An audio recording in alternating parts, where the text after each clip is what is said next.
안녕하세요. 고등학교 졸업과정 생활과 윤리를 담당하고 있는 강현정입니다.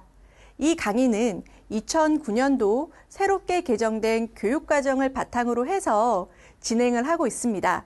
2009년도 개정된 교육과정에서는요, 지금까지 시험에 출제가 되었던 도덕이라는 과목이 폐지가 되었습니다. 그러면 도덕을 대체할 수 있는 과목이 있어야 되겠죠? 네, 그 과목이 바로 생활과 윤리입니다. 그런데 생활과 윤리가 기존의 도덕 과목보다는 범위도 넓고요. 난이도도 다소 높습니다. 쉽게 얘기해서 도덕보다 생활과 윤리가 어렵다는 이야기입니다.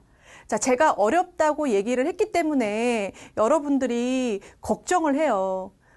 어려우면 어떻게 공부하지? 그쵸? 그런데 걱정만 하고 있다고 해서 될 일은 아니잖아요. 천리길도 한꺼부름부터라는 속담이 있죠. 차근차근 준비를 하시면 크게 무리는 없습니다. 저도 여러분들이 합격할 수 있도록 최선을 다해서 도와드리도록 할게요. 여러분들도 저를 믿고 따라오시면 아마 여러분들이 원하는 결과를 얻으실 수 있으실 겁니다. 자, 그러면 저희가 본격적으로 강의를 시작해 보도록 할게요. 자, 저희가 오늘 1강인데요. 1강에서는 현대생활과 응용윤리 중에 현대생활과 응용윤리의 필요성에 대해서 알아보도록 하겠습니다. 자, 이번 시간에 저희가 배울 내용은 윤리학의 학문적인 특성과 이론윤리와 응용윤리에 대해서 알아보고요. 그리고 두 번째는 응용윤리의 필요성에 대해서도 알아보고, 그리고 세 번째는 다양한 영역에서 발생하는 윤리적인 문제들에 대해서도 알아보도록 하겠습니다. 자, 하나씩 살펴보도록 할게요. 자, 먼저 윤리학이란 무엇인가 라고 이제 첫 번째 제목이 나와 있네요. 자, 그러면 윤리학이라는 거, 학이라는 거 학문을 이야기하거든요. 학문. 자, 이 학문이라는 것은 인간이 자연에서 적응을 하면서 살아야 되잖아요. 그래서 자기가 필요한 것들을 이제 만들어가기 시작해요. 근데 이제 그런 것들을 만들어가면서 지식이 쌓이잖아요. 그죠? 그러니까 사람들이 필요에 의해서 그런 쌓인 지식들, 그 지식들을 우리는 학문이라고 하는데요. 근데 학문의 종류가 하나만 있지 않아요. 여러 가지가 있어요. 그 중에 이제 윤리학이라는 학문이 있는 거예요. 자, 그러면 윤리학이란 무엇인지를 보도록 하겠는데, 일단은 그러면 윤리를 연구하는 학문이란 뜻이에요.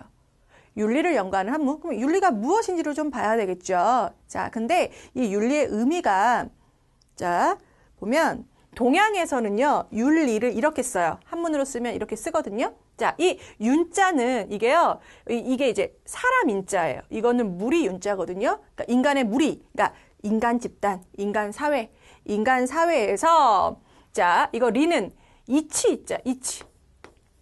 도리란 뜻이에요.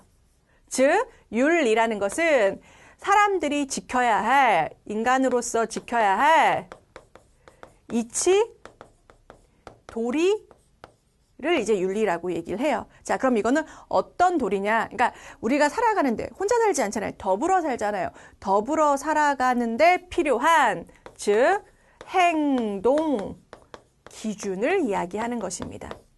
이게 이제 동양에서 이야기하는 윤리의 뜻이고요. 자, 그러면 서양을 보게 되면 서양은 이제 윤리를 에틱스라고 얘기를 하거든요. 이 에틱스라는 말이 원래는 이 에토스라는 말에서 유래가 됩니다. 근데 이 에토스라는 말은 이게 습관, 개인으로 따지면 습관, 관습, 이런 뜻을 가지고 있대요. 근데 우리가 왜 습관, 개인적으로 따지면 습관 있잖아요. 나는 아침에 일어나면 반드시 물을 한 잔 마셔야 돼. 이런 습관을 가지고 있는 사람이 있어요. 그런데 10년 동안 한 번도 마시지 않다가 어느 날 갑자기 목이 말라서 마셨어요. 하루 마셨다고 해서 습관이 아니잖아요. 그죠? 계속 이어져야 되죠. 지속적이어야 되죠. 그러니까 이 에토스라는 말은요, 이런 습관이나 관습은 한순간에 만들어지는 게 아니라 오랫동안 만들어진 거예요. 근데 어떤 습관이냐면 이런 도덕적인 행위가 오랜 시간에 걸쳐서 만들어진 것. 이걸 이제 서양에서 이제 윤리라고 이야기를 하고 있습니다. 즉, 동양과 서양의 의미를 살펴볼 때 윤리라는 말은 인간이 살아가면서 지켜야 할 도덕적인 행동의 기준이나 규범을 이야기하는 거죠. 그러니까 도덕적으로 옳은 것, 도덕적으로 그른 것을 나눠주는 기준, 그래서 이제 그걸 이제 윤리다라고 이야기를 하고 있습니다. 그래서 그 윤리를 연구하는 학문을 윤리학이다라고 이야기를 하는 것이죠. 자, 윤리학은 도덕적 당위. 당위라는 것은 반드시 기필코 무조건 꼭. 그래서 의무라는 말하고 비슷해요. 그래서 당위나 의무를 탐구하는 학문을 이야기합니다.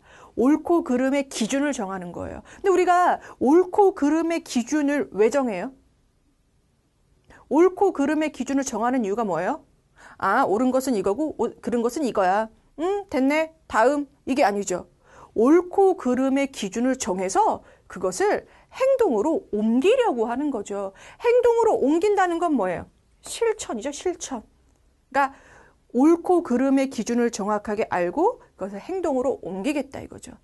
그죠? 그래서 이거는 이제 탐구를 하기 때문에 탐구라는 건 좀 이론적인 성격이잖아요. 그러니까 이론적인 성격도 가지고 있지만 실천적인 성격도 가지고 있어요. 그러니까 윤리라는 것은 이론과 실천적인 면을 동시에 가지고 있다 이거죠. 그러니까 이 실천적인 측면을 강조한 게 그 서양의 유명한 철학자 중에 아리스토텔레스라는 사람이 있어요. 그 아리스토텔레스가 윤리란 뭐라고 했냐면요. 윤리라는 것은 우리가 실천하도록 만드는 지혜로움이다라고 얘기를 해요. 그러니까 줄여서 실천적 지혜라는 말을 써요. 실천적 지혜. 그래서 이론적인 측면과 실천적인 측면을 동시에 가지고 있다라고 보시면 돼요.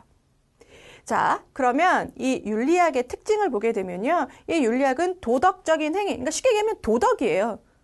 도덕이나 도덕적 행위나 똑같은 말입니다. 그래서 도덕적인 행위가 주된 탐구, 도덕을 연구하는 학문이란 뜻이라고 보시면 돼요. 근데 이 도덕이라는 것은, 그러니까 도덕적 행위, 도덕이라는 것은, 그러니까 사회의 사람들이, 그러니까 더불어 살아가는 사람들이, 그건 옳은 거야, 그런 거야, 이렇게 사회적으로 승인받은, 그런 이제 규범들, 가치들을 이야기합니다. 자, 그러면 사회적으로 승인을 했다는 것은 그걸 지키겠다는 게 이제 깔려 있다는 이야기죠. 그래서 도덕적 행위가 조건이며, 이제 조건과 이제 기준을 모색한다라고 얘기를 해요. 그러니까 왜 이게 옳은지, 왜 그게 그른지에 대해서 이제 설명을 해주는 거죠. 왜 그럼 우리는 이렇게 도덕적으로, 윤리적으로 살아야 할까요? 인간은 딱 한 번뿐인 삶을 살잖아요. 보다 바람직하고 의미 있고 가치 있게 사는 게 필요하겠죠. 그래서 이 윤리가 가치 있는 삶의 방향을 제시해 준다라고 얘기를 합니다. 그래서 이제 윤리학이라는 게 필요하다라고 얘기를 해요. 자, 그런데 이 윤리학에도요, 종류가 있대요. 그러니까 여러 가지 종류가 있지만 저희 책에는 2개가 소개가 되고 있습니다. 그 2개를 좀 구분해 볼까요? 자, 그게 뭐냐면 규범 윤리학과 메타 윤리학이라는 게 있습니다. 자, 그럼 먼저 규범 윤리학. 여기서 규범이라는 것은 기준이에요, 기준. 기준을 이야기합니다. 자, 근데 이 기준은 나 혼자만이 아니라 이 사회에서 살아가는 사람들이 지켜야 될 일종의 약속인 거죠.